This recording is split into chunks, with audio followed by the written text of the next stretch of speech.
Now, for the first time since the war began, Iran says the US and Israel have targeted parts of its oil and natural gas facilities, causing prices to spike. This as the world faces the biggest energy supply disruption in history, following Iran's blockade of the Strait of Hormuz. Our next guest knows this major passage well and highlights its geographic choke point in his book. Former State Department official and author Edward Fishman speaks to Walter Isaacson about the impact of U.S. military intervention in Iran on the global economy. Thank you, Christian and Edward Fishman. Welcome back to the show. Thanks so much for having me on today, Walter. Your book, Chokepoints, talks about two types of choke points, geographic ones and economic ones. Let's start with the most famous geographic one, the Strait of Hormuz. Explain to me what's happening in the Strait of Hormuz and whether the Trump administration should have figured that out earlier. So, Walter, the Strait of Hormuz is by far the world's most important maritime choke points. Of all the choke points, whether it's the Panama Canal or the Straits of Malacca or the Bosphorus, the Strait of Hormuz takes the cake. And that's because 20% of global oil supplies on a daily basis before this war went through that narrow waterway, and about the same in terms of liquefied natural gas. And so what we're facing now, because Iran has effectively closed the strait, is a dramatic shock to the global energy system. In fact, the International Energy Agency, the IEA, has said that this is the largest disruption in the history of the world oil market already. And we're only, 2.5 weeks into this war. I think the thing that surprised the Trump administration and, by the way, the markets and really confounded many analysts is that the assumption was that if Iran were to close the Strait of Hormuz, they would actually have to physically block it. They would have to lay thousands of sea mines that made sailing through the strait impossible for anyone, including Iranian vessels themselves. And I think the assumption was that Iran wouldn't do that because if the Strait of Hormuz was mined so heavily, even Iran's own oil tankers couldn't get out of the strait. And of course, Iran depends on selling oil to run its economy. What Iran has showed is that just by virtue of using low-cost drones, and Iran has become one of the world's leading producers of these drones through their Shahed program, they can disrupt shipping. They've only attacked a bit over a dozen ships. Before the war, as many as 100 ships, commercial vessels, would go through the Strait of Hormuz on a daily basis. And just by attacking about a dozen or so, they've been able to change the risk calculus of the entire shipping industry. Well, President Trump was saying our NATO allies should help, but what about our NATO allies like I think Italy is doing in France, who may want to have discussions with Iran and maybe their ships get through? Yeah, I mean, there have been reports that both the French government and the Italian government have reached out to the Iranian regime asking whether their ships could get through. And I think this is only going to continue. In some ways, it's remarkable that oil hasn't gone even higher. We're already in the hundreds, but I think if this lasts for weeks, we could easily get to 150, even pushing to $200 a barrel.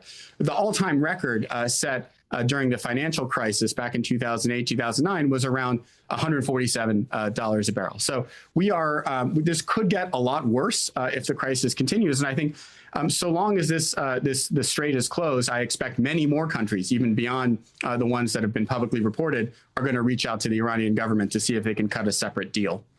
Your book is not just about geographic choke points. You have a really interesting concept you've developed historically on economic choke points. Why don't you tell us what those are? Sure. So throughout history, we really have focused on these geographic choke points. And, a big reason why the Ottoman Empire was able to be so powerful for as long as it was that they controlled the Bosphorus, which, to this day is such a critical maritime choke point.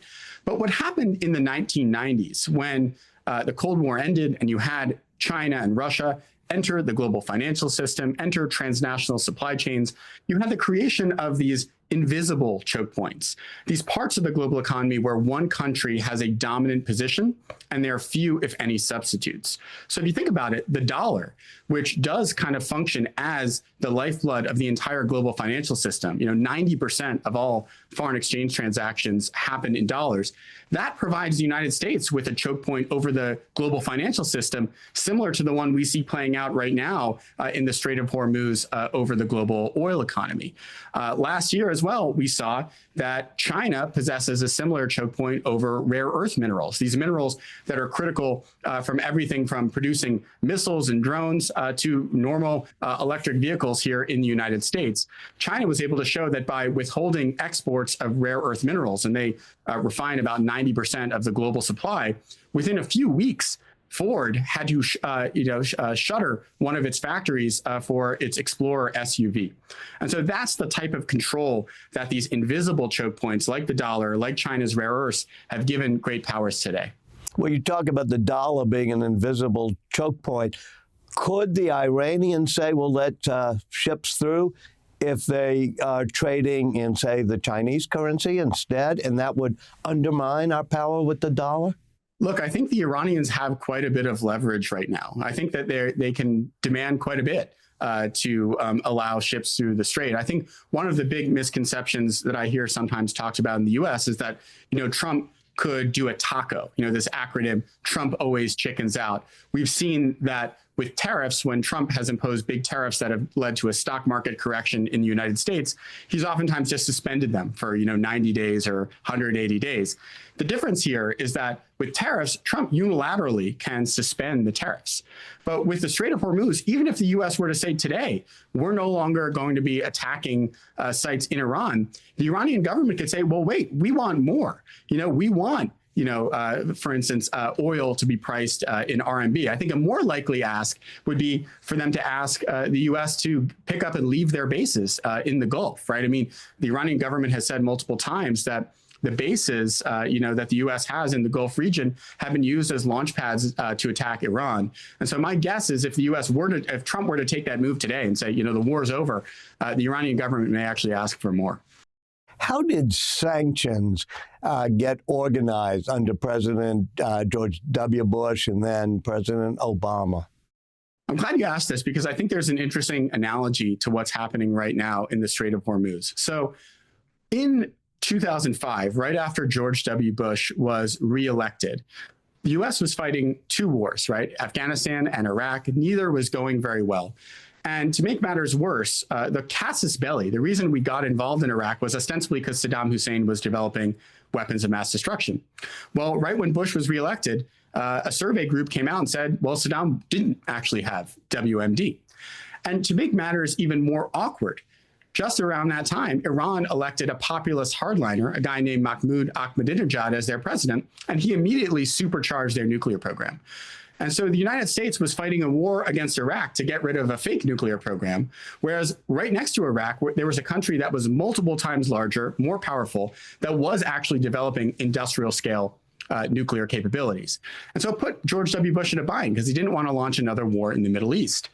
And he didn't think sanctions could work because the old paradigm for sanctions was that you needed full support at the UN and you needed to be willing to use a naval blockade. And there was no support for either of those. Well, thankfully, there was a gentleman at the Treasury Department named Stuart Levy, who was the first Treasury Undersecretary for Terrorism and Financial Intelligence, who took Bush's skepticism about sanctions as sort of a personal challenge. And he tried to think, is there a way that we can actually innovate sanctions and put more pressure on Iran? And there was one day he was in Bahrain, actually at a hotel eating breakfast, flipping through the Financial Times, when he came across an article about a Swiss bank that had cut ties with Iran of its own volition. And a light bulb went off in Levy's head where he realized, maybe I don't need to persuade the entire UN to block trade with Iran. I could just manipulate the risk calculus of the private sector. I can go to banks in London and Frankfurt and Singapore and Hong Kong and Dubai, bring with me dossiers of declassified intelligence showing them how Iran oftentimes was using their banking networks to fund their nuclear program and persuade 9 out of 10 of them to cut ties with Iran of their own volition. And for the 1 out of 10 who refused to cut ties with Iran, he could threaten to cut them off from the dollar, basically say, you have a choice. Either you keep doing business with Iran or you continue to have access to the dollar, but you don't have both. And that actually was the key. That is how U.S. sanctions have worked ever since, manipulating the risk calculus of the private sector, which is very much what Iran has done. By just targeting a few ships, it's been able to manipulate the risk calculus of the entire shipping industry in the last 2 weeks. Well, in the history of sanctions and how they developed, you play a role. Tell me what you did when you were in government to move it forward, especially on Iran, but I think on Russia too. So I was part of the team that actually implemented the oil sanctions against Iran. So Stuart Levy, the aforementioned leader of the Treasury Department Sanctions Division, he's a Republican, but he was reappointed by Barack Obama. It's, it seems a bit quaint in 2026 American politics, but that is something that occurred. And he continued that strategy through the Obama administration and handed it off to his successor, David Cohen.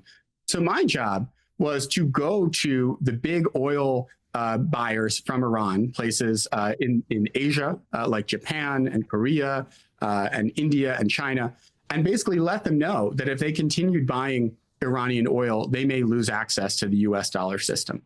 And I can tell you, Walter, when my colleagues and I were working on those sanctions in 2013, we were skeptical, frankly, that they would work. It felt like a bit of a long shot, given the importance of oil in the global economy.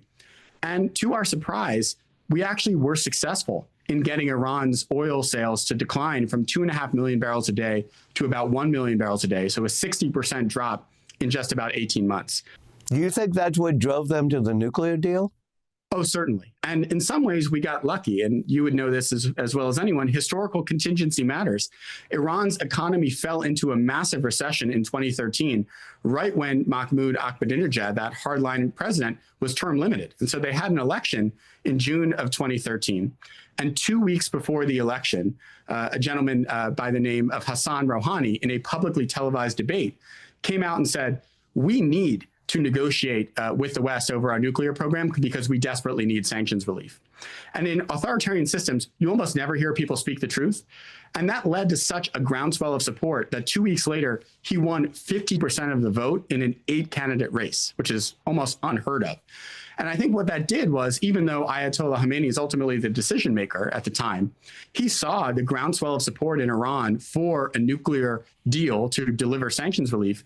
And that gave Rouhani and his foreign minister, Javad Zarif, the political capital they needed to cut a deal with the United States and our allies. So certainly the sanctions were the key to unlocking that nuclear deal that started in 2013 and culminated 2 years later in 2015. President Trump, who's not a big believer in sanctions, actually imposed sanctions on Russia and Russian oil, and even on, I think, tariffs for India for buying Russian oil, and on the two biggest oil companies in Russia. And now he's lifted those sanctions. Explain whether those sanctions made sense in the first place and what will happen now that he seems to have just lifted them. Yeah, so I would agree that Trump has never been a big believer in sanctions on Russia. I think his interpretation of the Russia-Ukraine war is quite different, I think, from mine and many others, which is that Ukraine actually bears a lot of the blame as opposed to Russia. Setting that aside, last year, he did start imposing some pressure on Russian oil. First, in August, he imposed really steep tariffs on India, ostensibly because India was buying Russian oil, although I know there were other concerns he had around Prime Minister Modi's refusal to negotiate him for the Nobel Peace Prize. But then the real key, Walter, came 2 months later. So in October of last year, the Treasury Department imposed sanctions on Rosneft and Lukoil. These are the two biggest oil companies in Russia. And they also said that anyone transacting with Rosneft and Lukoil could be sanctioned by the United States. They could be cut off from the dollar. Well, immediately, these big refineries in India, like Reliance, said, we can't afford to lose access to the dollar. And so they started immediately cutting back their purchases of Russian oil. The Indian refineries went from buying around 2 million barrels a day down to 1 million barrels a day at the beginning of this year. So a really rapid decline. And we had a situation where Russian oil was selling at about a $30 discount to the international benchmark. So, for instance, if Saudi Arabia was selling oil for $65 a barrel, Russia could sell molecularly identical oil for $35 a barrel. So you can just imagine the hit that was happening, that was giving to the Kremlin. And in February of this year, so just a month ago, the Russian government had the single worst month they'd ever had for oil revenues. And so they were under significant pressure because of these sanctions. I think because of this oil price spike, the Trump administration has completely undone that policy. And just 2 weeks ago, they eased sanctions on India's purchases of Russian oil. And then last week, they actually expanded that such that now anyone in the world can buy Russian oil without a threat of U.S. secondary sanctions. And what that has meant is that Russian oil, which was previously selling, like I said, at a $25, $30 discount, is now actually selling at a premium to global oil benchmarks because Russia is one of the big producers that actually doesn't rely on the Strait of Hormuz. This has led to a windfall for the Russian government on the order of $150 million to $200 million each day. So unfortunately, I do think that this has taken a huge amount of leverage off from Vladimir Putin and made it much harder for us to actually push him to agree to a just peace in Ukraine. Have sanctions ever worked, though, against Russia? I think we need to be realistic about what sanctions can achieve. And I've always said that changing Putin's calculus may be too tall of an order. And if you define the goal of sanctions against Russia as attrition, basically weakening the Russian military-industrial complex to make it harder for Putin to execute his imperialist agenda, sanctions have certainly worked. And I think this is the thing we don't often think about is, well, what would the Russian economy look like today if there were no sanctions? The Russian economy would be far more robust, far more wealthy. They'd have a far more fearsome military-industrial complex than they would otherwise have. And so even though sanctions haven't delivered this brass ring of a peace deal in Ukraine, I still think on balance, they're doing a lot more good than harm. Former Secretary of State Madeleine Albright used to talk about arrows in the quiver that we had in terms of foreign policy. Obviously military, but then economic ones that you've described, and sanctions, and eventually soft power and all. Over the past 10, 15, 20 years, thanks to you and Stuart Levy and others, the economic arrows have become more important. Are we now beginning to see the end of that? So I think there are two reasons that really led to the rise of sanctions in U.S. foreign policy. One was the creation of these choke points, the fact that with globalization, the United States could impose really substantial economic pressure on any other country in the world without the use of military force, without a naval blockade. All it takes is signing a document in the Oval Office to cut off a foreign bank or company from the dollar. You don't have to, blockade a port or put a siege on their cities. I think the other factor was that in the wake of the wars in Afghanistan and Iraq, the political support in the United States for the use of military force has just totally evaporated. I think what's happened over the last year with Trump's operation to bomb Iran's nuclear facilities last year, Operation Midnight Hammer, and then, of course, the really spectacularly successful Maduro raid at the beginning of this year. Trump, in some ways, I think, had this maybe exaggerated sense of the competence and sort of power of the U.S. military. And in some ways, I think maybe temporarily, Washington forgot the lessons of Iraq and Afghanistan, that it's much easier to start a war than to end it on terms that are advancing U.S. interests. So I do think in some ways we were creeping in that direction, but I do suspect that we all now are very viscerally aware in the United States and around the world of the very significant collateral damage that military campaigns can have. And so I expect that one consequence of this Iran war is going to be a renewed focus on the use of economic warfare, both by the United States and by countries like China around the world. Edward Fishman, thank you so much for joining us. My pleasure. Thanks for the great conversation.